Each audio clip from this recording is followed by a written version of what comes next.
Fin de semaine dernière, ils débarquent. À la veille de l'ouverture du village, les bateaux du Vendée Globe s'installent au ponton du port Olona. Parmi eux, des figures de skippers incontournables. Et d'autres, plus discrètes. Alexia Barrier est l'une d'entre elles. La navigatrice méditerranéenne participe à la course pour la première fois. Je suis tellement heureuse d'être au Sables d'Olonne parce que être au départ, c'est déjà une victoire. C'est pas un challenge facile. Et c'est aussi un rêve de petite fille. Depuis l'âge de 12 ans, depuis le premier Vendée Globe que j'ai vu à la télé, je veux faire cette course.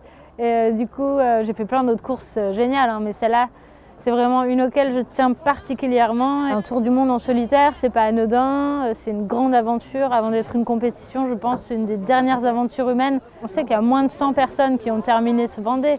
Donc c'est vraiment un challenge de très haut niveau. Un challenge qui se mérite. Il ne faut rien lâcher dans la vie, il ne faut pas écouter les gens quand on a un rêve, il faut foncer pour ce rêve.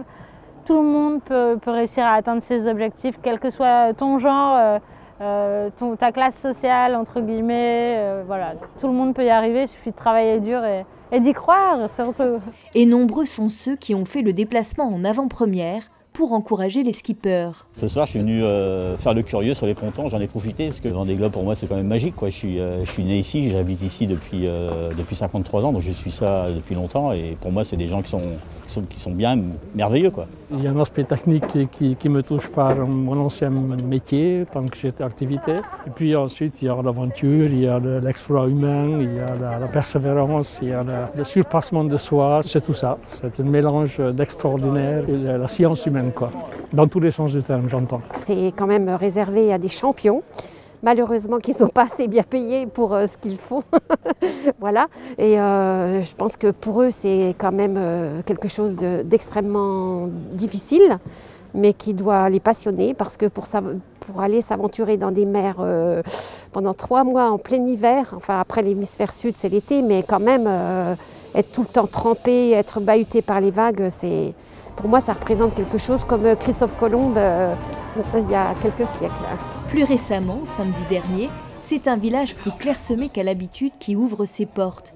Cette année, seulement 5000 personnes sont autorisées à entrer sur le site en simultané en raison des mesures sanitaires. Une situation que les visiteurs prennent avec philosophie.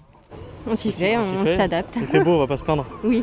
Il faut prendre un peu plus le temps et puis oui, mais non, ça va. Ça pourrait être pire. J'ai même le sentiment que finalement c'est peut-être plus facile, plus aéré et on est moins entassé quand on voit le monde que ça peut drainer pendant cette période-là, quoi.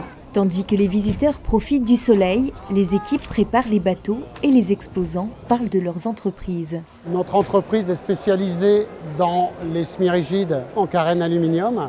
Ces semi-rigides font le jour du départ la sécurité sur le plan d'eau pour protéger les IMOCA. Et le jour des arrivées, nous sommes présents aussi pour assurer cette sécurité. Donc nous avons 46 semi-rigides Highfield sur le plan d'eau qui vont assurer cette mission très importante. En attendant le départ, vous pourrez continuer à vous balader entre les stands, profiter des animations, du bar ou encore de l'espace exposition pour une expérience immersive autour des skippers. Il y a de quoi faire sur les 30 000 m² du village. Avec, clou du spectacle, les 33 IMOCA parés de leurs plus belles couleurs.